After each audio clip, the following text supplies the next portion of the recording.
My name is Dr. Anthony Levatino. I'm a practicing obstetrician-gynecologist, and I performed over 1,200 abortions. Today I'm going to describe a first trimester medical abortion.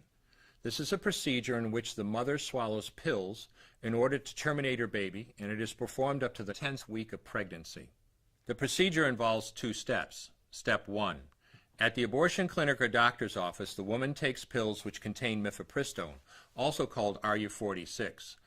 RU46 blocks the action of a hormone called progesterone. Progesterone is naturally produced in the mother's body to stabilize the lining of the uterus. When RU46 blocks progesterone, the lining of the mother's uterus breaks down, cutting off blood and nourishment to the baby, who then dies inside the mother's womb. It is important to note that even after it has been taken, it is possible to reverse the effects of RU46 and save the baby if progesterone is administered. The sooner, the better. Step 2. 24 to 48 hours after taking RU46, the woman takes misoprostol, also called Cytotec, that is administered either orally or vaginally. RU46 and misoprostol together cause severe cramping, contractions, and often heavy bleeding to force the dead baby out of the woman's uterus. The process can be very intense and painful, and the bleeding and contractions can last from a few hours to several days. While she could lose her baby anytime and anywhere during this process, the woman will often sit on a toilet as she prepares to expel the child, which she will then flush. She may even see her dead baby within the pregnancy sac. At 9 weeks, for example, the baby will be almost an inch long, and if she looks carefully, she might be able to count the fingers and toes.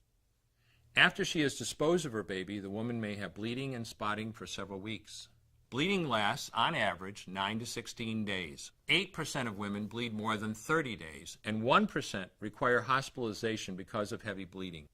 The failure rate increases as the pregnancy progresses. If failure occurs, she will usually be offered a surgical abortion. For the mother, medical abortion often causes abdominal pain, nausea, vomiting, diarrhea, headache, and heavy bleeding. Maternal deaths have occurred, most frequently due to infection and undiagnosed ectopic pregnancy. As I mentioned at the beginning, I'm Dr. Anthony Levatino, and in the early part of my career as an OBGYN, I performed over 1,200 abortions. One day, after completing one of those abortions, I looked at the remains of a preborn child whose life I had ended, and all I could see was someone's son or daughter.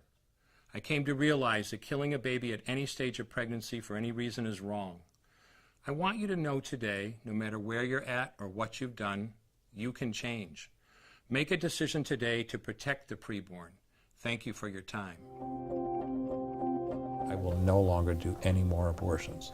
When you finally figure out that killing a baby that big for money is wrong, that it doesn't take you too long to figure out it doesn't matter if the baby is this big or this big or this big or maybe even this big, it's all the same.